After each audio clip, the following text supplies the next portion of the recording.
Young bytes में आपका स्वागत है। मैं हूं पूजा ठाकुर और आज के हमारे आइडिया एक्सचेंज के प्रोग्राम में आप सबका फिर से एक बार स्वागत है। आज हमारे साथ जुड़ने जा रहे हैं senior leader of BJP Rajesh Gupta ji.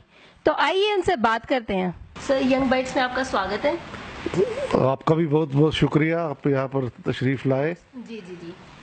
Sir, सबसे पहले तो आपका कार्यकाल के बारे में जानना चाहेंगे, कैसे रहा आपका अब तक का सफर? मेरा कार्यकाल मैं स्टूडेंट लाइफ से ही सियासत में जुड़ गया था। मैं 1976 में मैंने कांग्रेस ज्वाइन की थी। उसके बाद धीरे धीरे हम अपना वो करते रहे। जो भी कांग्रेस का कार्यक्रम होता था, हर एक कार्यक्रम में हम भाग लेते थे। फिर मैं डिस्ट्रिक्ट लेवल पे पहुंचा।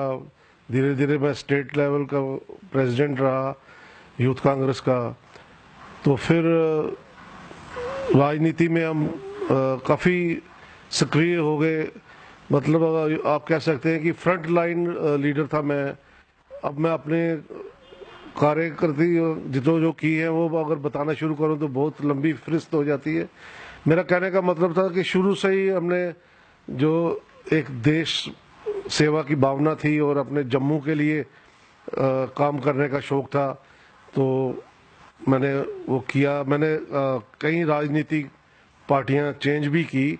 मुझे अक्सर ये पूछा जाता है कि आप पार्टीज बहुत बदलते हो। मेरा एक ही जवाब होता है कि मेरा पार्टी से कोई लेना देना नहीं है। अगर पार्टी सही काम करे और लोगों को साथ दे, जम्मू का साथ दे, तो वो मुझे ठीक लगता है। अदरवाइज मैं टू बी वेरी ऑनेस्ट, मैंने कांग्रेस के बाद बीएसपी भी ज्वाइन की थी। फिर मैंने एनसीपी भी ज्वाइन की और उसके बाद अब मैंने 4 साल हुए हैं बीजेपी ज्वाइन की हुई है।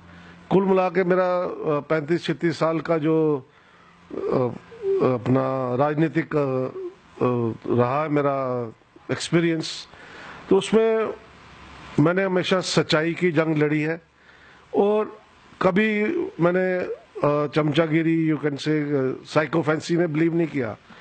मैं हमेशा I can call a spade. जो सच्चा है वो सच है। इसलिए कुछ लोग मुझे इस चीज़ के लिए पसंद नहीं किया कांग्रेस में भी। अब मैं उनके नाम नहीं लेना चाहता। काफ़ी बड़े बड़े नेता रहे हैं जिनके साथ मैं रहता था, लेकिन कुछ इस दुनिया से भी उठ गए हैं। लेकिन मेरी उनसे यही लड़ाई रही कि मैं सच को सच ही कहता था। राजनीति में रहते हुए भी ऐसे बड़े चंद लोग आपको मिलेंगे कि जो सच को सच कहेंगे, और ऐसे लोग मेरे जैसे और भी बहुत हैं हमारे जम्मू में।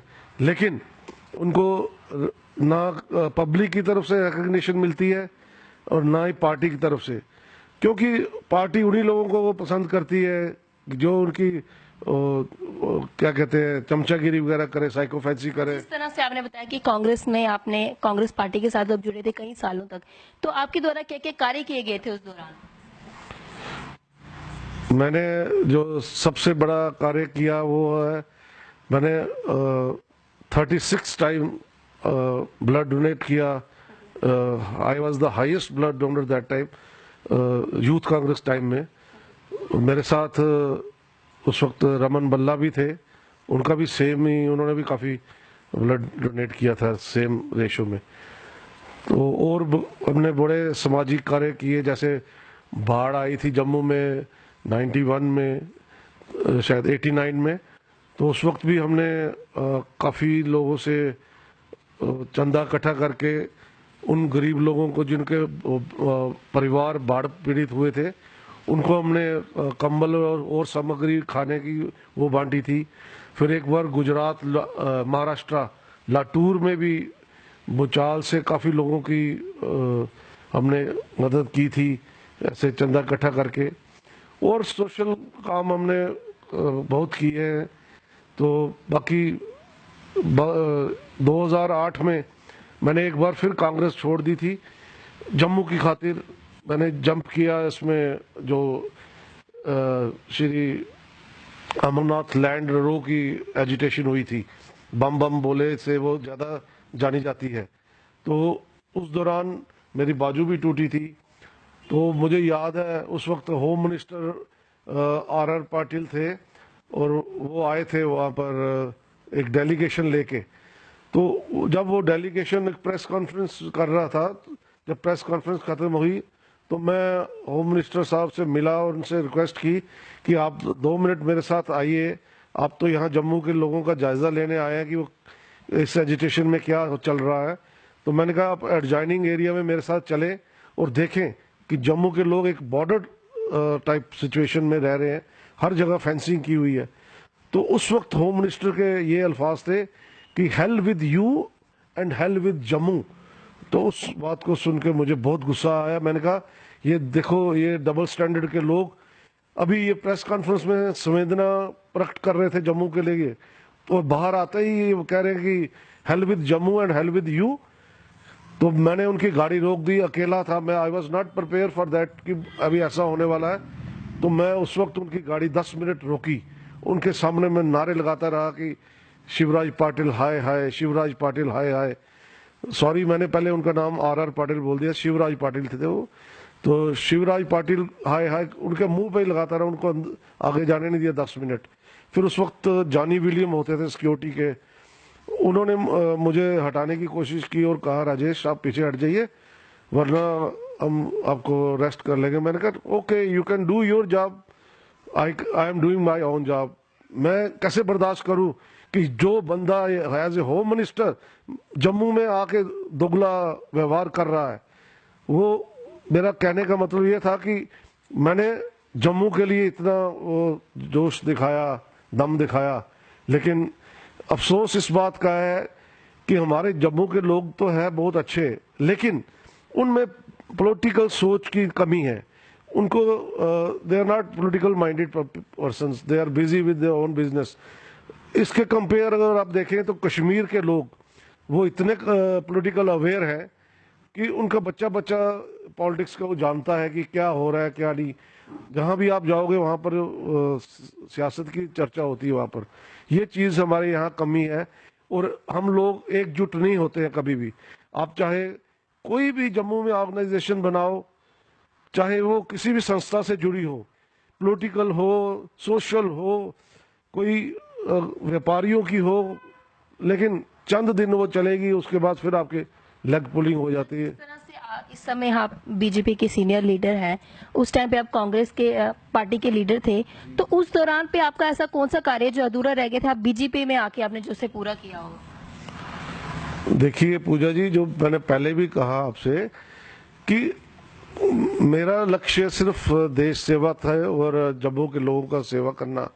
तो पार्टी मेरे लिए उतनी देर ही होती है जब तक मैं देखता हूँ कि वो लीडर वाकई को जम्मू के लोगों के बारे में बोलते हैं कि आम जनता की कोई सुनता है, जहाँ ये जो वादे करते हैं इलेक्शन के दौरान उसके ऊपर ये खरे उतरते हैं कि नहीं।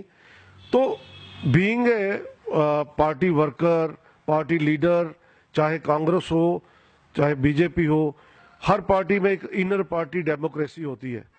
तो मैं उस इनर पार्टी डेमोक्रेसी को रखते हुए अब ये पिछले दिनों में अगर आपने नोटिस किया होगा तो मैं बेबाक बीजेपी के खिलाफ बोला था और उनके लीडरों को, उनके एमएलएस को, मिनिस्टर्स को, इवन कि उस वक्त जो थे डिप्टी सीएम निर्मल सिंह जी को भी मैंने नहीं बख्शा। और मैंने जब कुछ मसले यहाँ पर उजागर हुए थे ऐसे सीरियस, तो उस वक्त जम्मू को नेग्लेक्ट किया जा रहा था। इन्होंने महबूबा के आगे बिल्कुल घुटने टेक दिए हुए हैं और ये कुछ भी नहीं बोलते। मैं अभी भी आज भी यही बात कह रहा हूँ, लेकिन फिर भी हर बंदे को थोड़ा सा चांस देना चाहिए। 3 साल तो हो गए इन्होंने पूरे, तो जम्मू के लिए इन्होंने कोई आवाज़ नहीं उठाई। अगर कठुए का ऐसा कांड हुआ था तो इन्होंने, किसी ने भी कोई ऐसा स्टेटमेंट नहीं दिया कि उस लड़के को बेवजह फंसाया जा रहा है, कि जबकि एक सीसीटीवी की वीडियो फुटेज एक बैंक से आ गई थी और वो लड़के जिसको दोषी करार दिया हुआ है वो साफ दिख रहा है कि वो वहाँ से पैसे निकाल रहा है। उसके लिए भी किसी ने ये नहीं बोला। सीबीआई इंक्वायरी की मांग नहीं कठुआ केस में इन्होंने की, ये महबूबा के आगे झुक गए। मतलब क्या है, इनको क्या चाहिए? पहले जम्मू होना चाहिए, बाद में आपको सियासत देखनी होती है। आपको क्या माना जो सीबीआई केस की इंक्वायरी के लिए देरी बढ़ती जा रही है, क्या कारण मानते हैं आप इसे देरी का? ये देरी मैंने जैसे आपको पहले कहा, ये कश्मीरी लीडरशिप के आगे बिल्कुल झुक गए हैं। और सेंटर भी पता नहीं कश्मीरी लीडरशिप को इतना खुश क्या करता है। मैं बेशक मुझे 36 इयर्स हो गए सियासत करते हुए, लेकिन जम्मू कश्मीर की सियासत में ये पॉइंट मुझे आज तक समझ नहीं आया कि दिल्ली वाले कश्मीरी लीडरशिप के आगे इतना क्यों झुक जाते हैं कि वो जो देश के खिलाफ नारे भी लगाते हैं, फिर भी उनके अगेंस्ट कोई एक्शन नहीं होता है। और हमारे जो आज तक बम बम बोले के लड़के बेचारे अभी तक वो केस भुगत रहे हैं, उनको नहीं छोड़ा और पत्थरबाजों को छोड़ दिया। ये बात भी मैंने इनको उठाई थी जब महबूबा ने पत्थरबाजों को छोड़ा। हमारा एक भी एमएलए बीजेपी का, एक भी लीडर उस वक्त नहीं बोला, उन्होंने जम्मू की आवाज को नहीं उठाया। जम्मू के साथ मैंने उनको कहा कि कल को जब आप दोबारा इलेक्शन आएगी, जब आप कैसे वोट मांगने जाओगे उनके पास, आप किस मुंह से जाओगे? ये चीजें मैं उनको, इसलिए मैं उनको नहीं बाता हूँ, क्यों सच बोलता हूँ, उनको मैं कैसे अच्छा लगूंगा। आज सुरेश रैना जी बने हैं वहां पर बीजेपी के नए प्रेसिडेंट, उनको मैं आपके माध्यम से मुबारकबाद देता हूं। और मैं आशा करता हूं कि जैसे वो युवा और बोल्ड हैं, वो शायद इस चीज को आगे लाएंगे और जम्मू के हक के लिए जरूर बोलेंगे। ये मैं जैसे कि गो बैक रोहिंग्यास को लेके आए दिन प्रोटेस्ट किए जा रहे हैं, आपका क्या विचार है उस पे कि कब तक ऐसा जो रोहिंग्यास हमारे जम्मू प्रदेश में आके बस गए हैं, कब तक उनको निकाला जाएगा? ये मैं तो बिल्कुल इससे सहमत हूँ। मैंने भी इसके लिए बहुत बार आवाज उठाई है और मेरा एक न्यूज़पेपर भी है, उसके माध्यम से भी मैं बहुत इसके अगेंस्ट लिखता रहता हूँ। बहुत बार एजिटेशन में मैंने हिस्सा लिया और खुद भी बोला इसके बारे में कि इनको फौरी तौर से यहाँ पर हटाया जाए। ये क्यों यहाँ पर बसाए जा रहे हैं? आप डेमोग्राफी चेंज करने का जो महबूबा का प्लान है, वो हम कभी भी सक्सेस नहीं होने देंगे। जी, जो भी दर्शक हमारे माध्यम से आपको देख रहे हैं, क्या मैसेज देना चाहेंगे आप उनको? मैं सभी दर्शकों को ये कहूँगा कि जम्मू के प्रति अपना प्रेम दिखाएं और एकजुट होने की कोशिश कीजिए।